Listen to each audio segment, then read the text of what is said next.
വീണ വിജയൻ വ്യക്തിപരമായ അക്കൗണ്ടിൽ CMRL നിന്ന് പണം കൈപ്പറ്റിയതിൽ സംശയവുമായി രജിസ്ട്രാർ ഓഫ് കമ്പനീസ് റിപ്പോർട്ട്. 55 ലക്ഷം രൂപ വന്ന കാര്യത്തിൽ വീണയുടെയും കമ്പനിയുടെയും വിശദീകരണം വിശ്വാസത്തിലെടുക്കാതെയാണ് ROC റിപ്പോർട്ട്.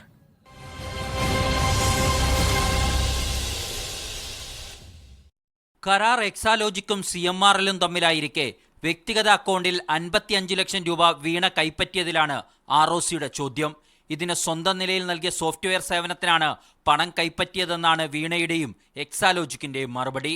എന്നാൽ വീണയും CMRLും തമ്മിൽ വ്യക്തിപരമായ കരാറില്ലെന്ന് ROC ചൂണ്ടിക്കാണിക്കുന്നു. ഇത് വീണയും അംഗീകരിക്കുന്നുണ്ട്.